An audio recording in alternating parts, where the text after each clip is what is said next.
The date was May 10, 1940.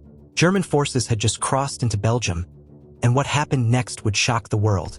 In just 46 days, the mighty French army, considered one of the strongest military forces on Earth, would be completely defeated. The speed of this conquest was so unprecedented that even Nazi generals couldn't believe what they were witnessing. But here's what the history books won't tell you. This wasn't just superior tactics or German military genius. This was chemical warfare of a different kind, one that turned ordinary soldiers into unstoppable fighting machines.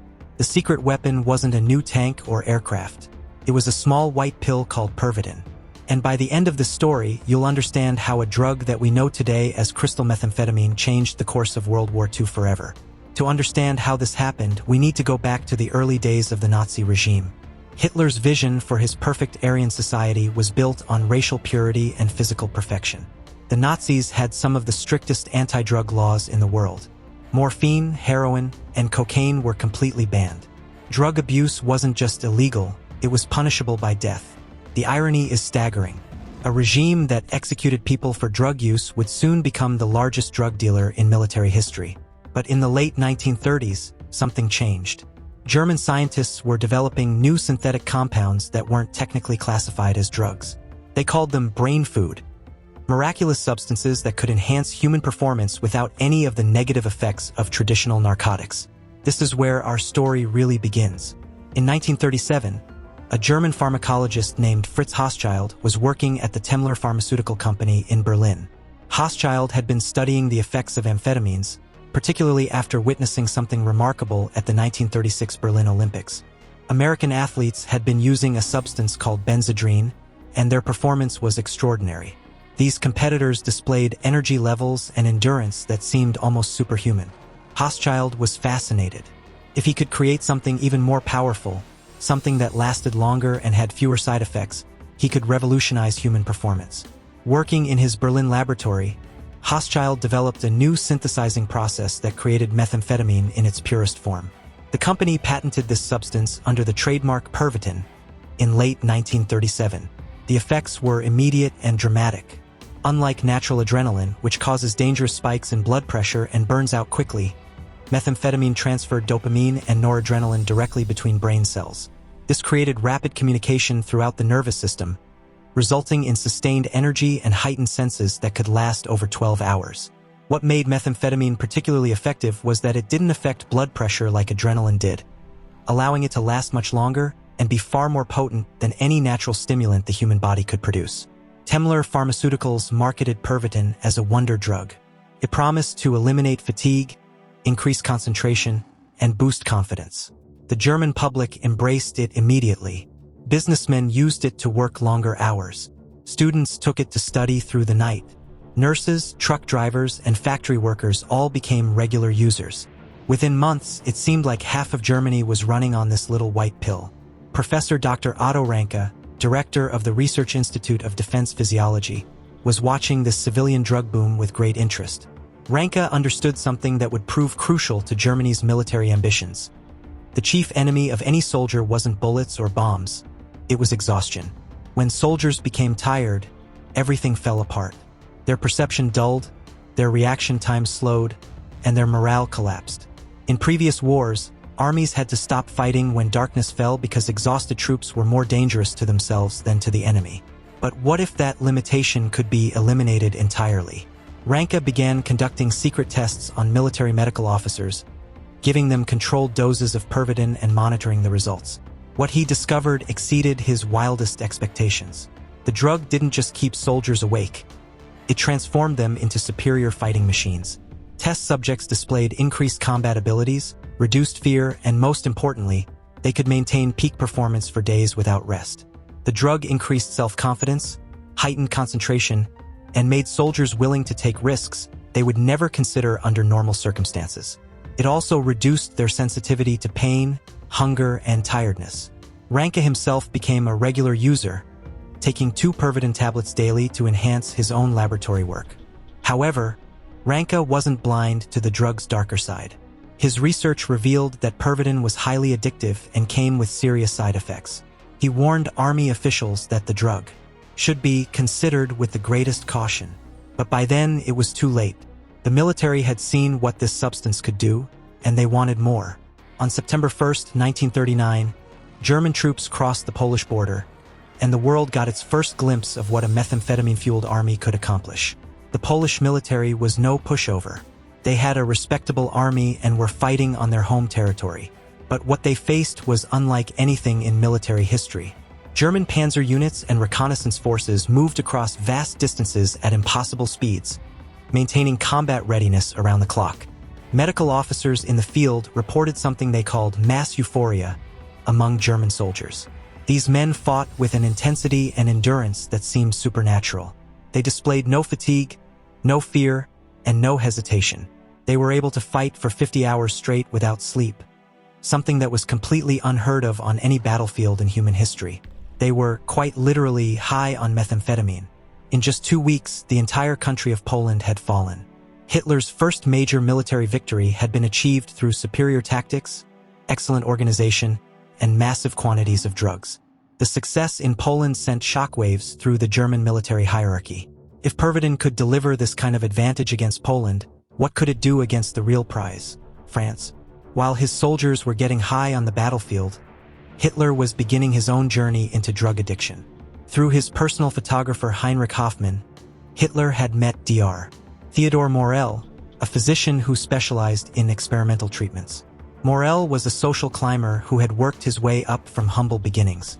He had served as a medic in World War I before returning to Germany to build his career.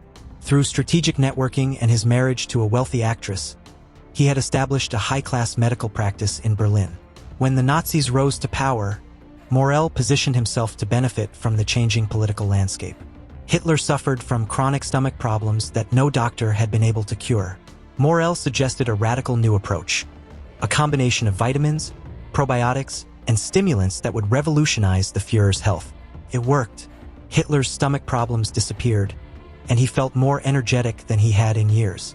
From that moment on, Morell became an indispensable part of Hitler's inner circle, administering daily injections of increasingly powerful drug cocktails. These weren't just vitamins.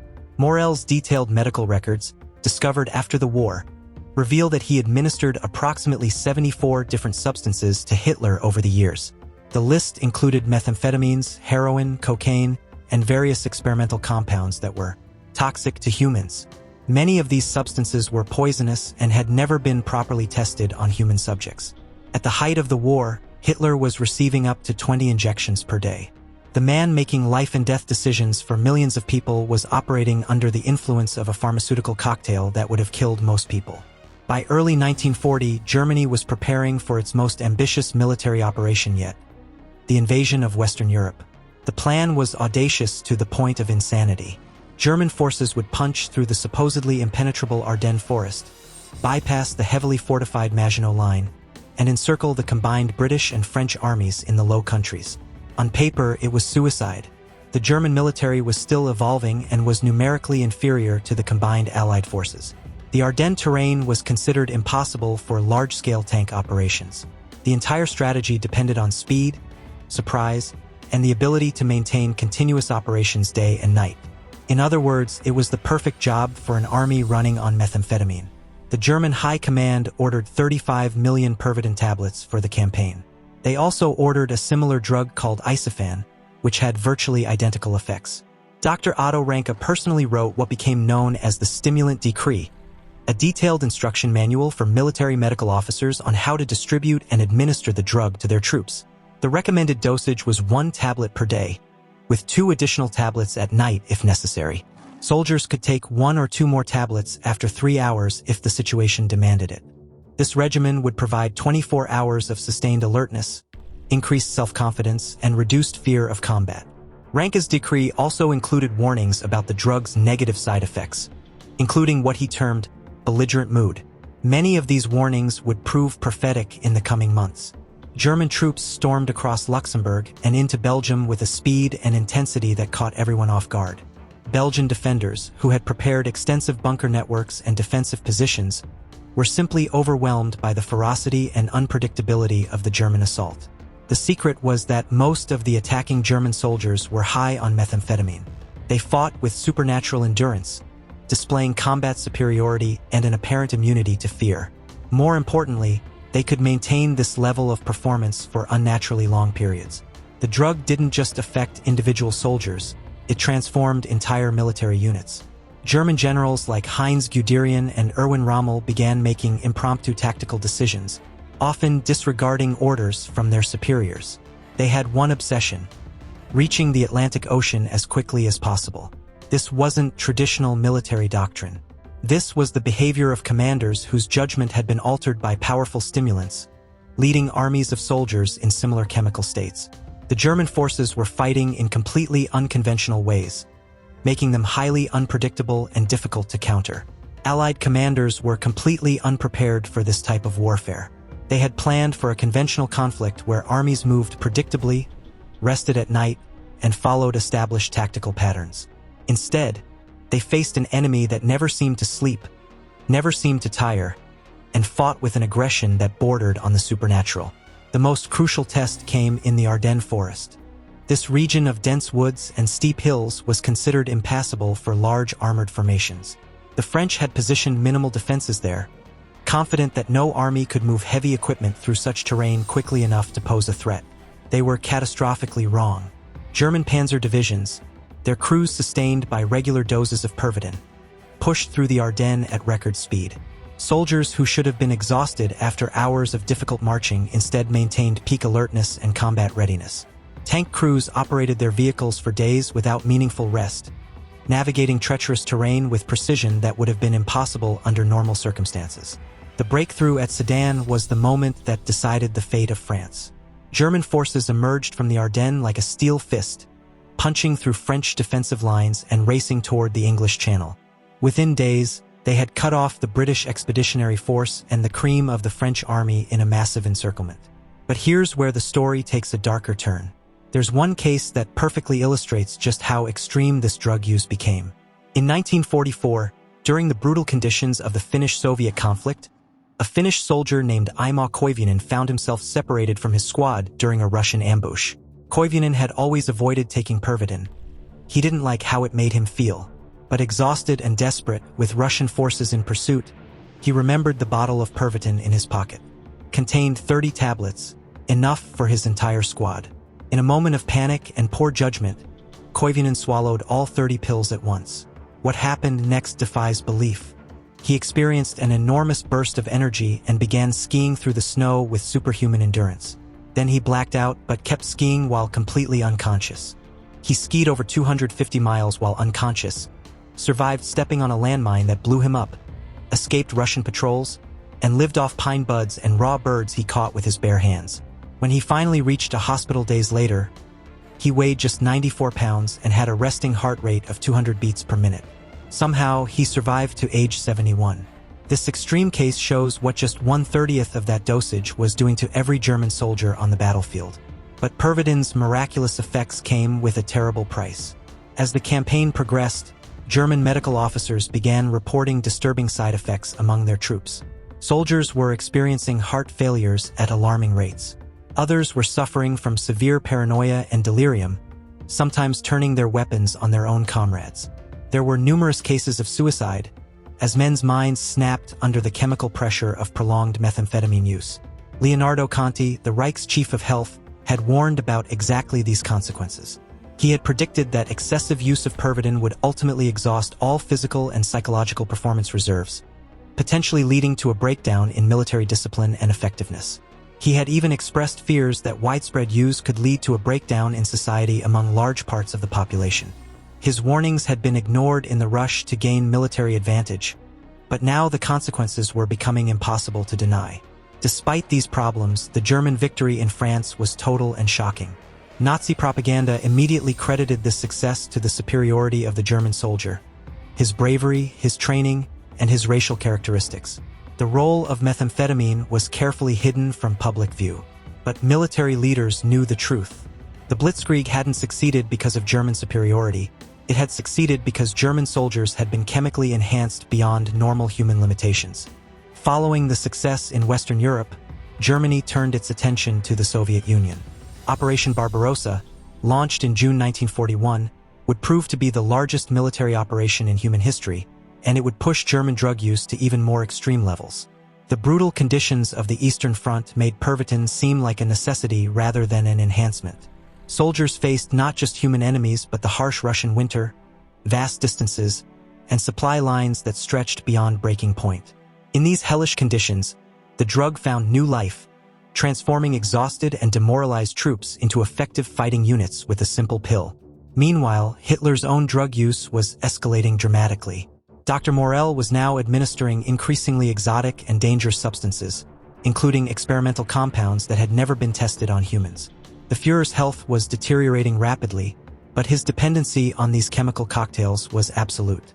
In 1944, Hitler developed jaundice. When outside doctors examined him and discovered that Morell had been giving him large quantities of strychnine, a poison that was directly causing the jaundice, Hitler flew into a rage and refused to believe that Morell could be wrong. The more his health deteriorated, the more he relied on the very drugs that were destroying him. By 1942, the negative effects of widespread methamphetamine use were becoming impossible to ignore. German military effectiveness was declining as more soldiers suffered from drug-related health problems. The initial advantages provided by Pervitin were being offset by the long-term damage it caused to both individual soldiers and military units. The German High Command began limiting distribution of the drug, but by then it was too late. Thousands of soldiers had become addicted, and the military's tactical doctrine had become dependent on chemical enhancement. Hitler's own condition was becoming a serious problem for German leadership. His decision-making was increasingly irrational, influenced by a daily cocktail of powerful drugs that would have incapacitated most people. The man responsible for Germany's strategic direction was operating under the influence of substances that impaired his judgment and exaggerated his natural paranoia. His drug-fueled paranoia may have influenced his disastrous decision to invade Russia, opening up a second front that stretched German forces beyond their limits. As his health declined, Hitler became increasingly withdrawn and detached, no longer the charismatic leader who had once rallied the German people. Without his leadership, the Nazi Party began to fracture, with members fighting each other for power instead of focusing on winning the war. As Germany's military situation deteriorated, Hitler's drug use reached its peak. In his final bunker beneath Berlin, he was receiving daily injections of Eucadol, pharmaceutical-grade oxycodone, along with various other substances designed to maintain his functionality under extreme stress. This opioid gave Hitler an initial rush of euphoria before settling him into a prolonged, drowsy state where his body and brain functioned much slower than normal. For a panicked man on the verge of losing a war, this drug must have been a lifeline, providing the thrill to keep him going before dulling the reality of his situation for hours. When the drug supply finally ran out in the closing days of the war, the Temmler pharma factory had been bombed and the economy had completely collapsed. Hitler faced the reality of his situation without chemical assistance for the first time in years. The withdrawal from opioids, combined with his numerous drug-induced health problems, created a physical and mental crisis that contributed to his final decision to end his life. The withdrawal symptoms from opioids are among the most brutal of any drug class, including dysphoria, insomnia, fever, nausea, diarrhea, and flu-like symptoms. The cravings are all-consuming. Add to this Hitler's numerous health conditions brought on by years of drug abuse, including irritable bowel syndrome, skin lesions, cardiac problems, coronary arterial disease, syphilis, borderline personality disorder, and Parkinson's disease, and he would have been facing the cold, hard reality of all these conditions sober for the first time in years. Dr. Morell, the man who had supplied Hitler with drugs for nearly a decade, was dismissed from the bunker in the final days. His last contribution to the Nazi regime was providing the cyanide capsule that Hitler would use to avoid capture by Allied forces. The role of methamphetamine in Nazi Germany's early military successes remained largely hidden for decades after the war. It was only when Dr. Morell's detailed medical records were discovered and analyzed that the full extent of drug use within the Nazi regime became clear. The implications are staggering. Without Pervitin, the German military would not have been able to execute the rapid Blitzkrieg tactics that conquered Western Europe. The drug provided a temporary but decisive advantage that changed the course of World War II and reshaped the modern world. Remarkably, variants of Pervitin continued to be issued to German military forces well into the Cold War era. Both East and West German troops had access to these stimulants until the Bundeswehr in the 1970s, and eventually East Germany's National People's Army in the 1980s finally removed the pills from standard military supplies. The The story of Nazi Germany's drug use serves as a powerful reminder that even the most significant historical events can have hidden causes that only become apparent decades later. The small white pills that seemed like miracle drugs in 1940 were actually chemical weapons that turned human beings into temporary fighting machines, at a cost that would only become clear when it was far too late to matter. Hitler was not the person he was because of drugs. He wrote Mein Kampf years before meeting Dr. Morell and outlined the final solution while sober. His decisions, under the influence or otherwise, were all his own. But you cannot deny that without drugs, without the meth fueling Nazi troops or the poisonous cocktails shooting into Hitler's arm on a daily basis, World War II would have played out very differently. World War II wasn't just won and lost on battlefields and in factories. It was also decided in pharmaceutical laboratories and medical clinics, where the boundaries between enhancement and destruction proved to be far thinner than anyone imagined.